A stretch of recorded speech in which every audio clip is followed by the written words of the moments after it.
Bum bum bum bum. Bum bum bum bum. Terry's like tail. The little sword and spooks. Ba ba ba ba ba ba ba ba.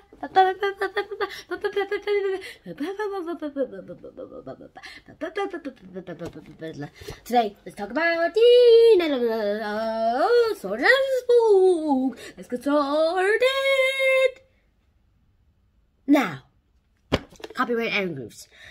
Hi guys, and welcome to a new episode. And today we will be talking about the Knights of Swords and Spooks. I would have used my sword if I had it, but since I accidentally put it down and the man sat on it and broke it, I will not actually use it. I will not say the man's name. Deity. Alright, so let's get started. Now, the Knight of Swords and Spooks is the guy called Richard III.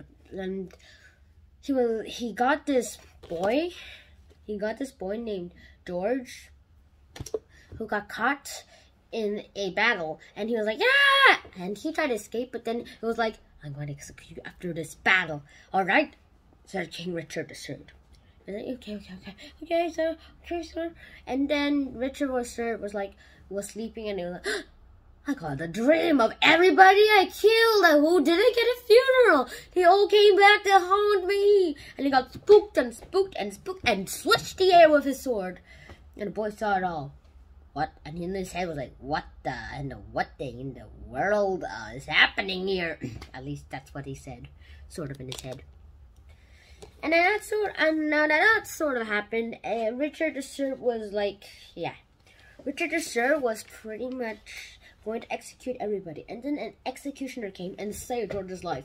And when Richard III was defeated by Henry Tudor became the new and the first king of England, the first Tudor king in England. But it didn't really last long. It actually only the Tudor name only lasted for like 3 generations. King Tudor, actually 4 actually. King Tudor, his son Prince Edward, Mary Tudor, and Queen Elizabeth I.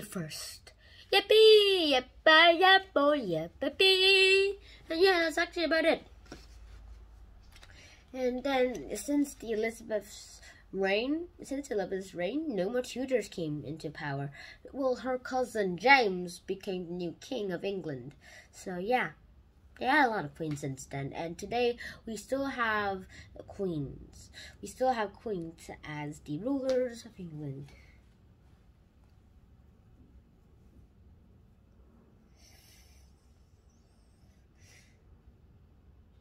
And it turns out there's some sort of thing. And when when Henry Tudor won the battle, George was saved from their lives. And the executioner, turns out, was George's butler and friend.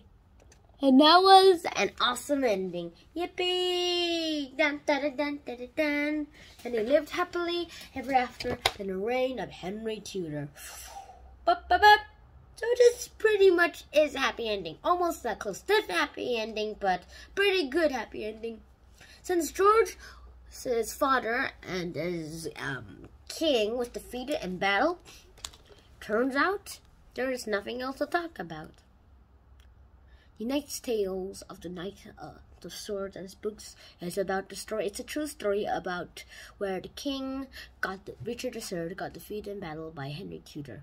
Who won? Yippee! And turns out George is the stepbrother, even though he's like very young, of Henry Tudor. So he might be in throne for line, but since he doesn't exist, yeah.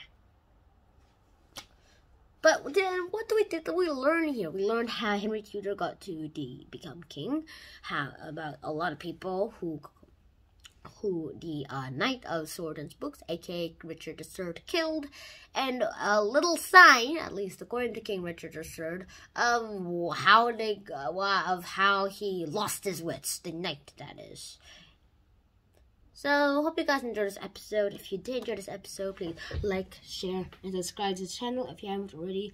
And I'll see you in the next episode. Sign out, and peace.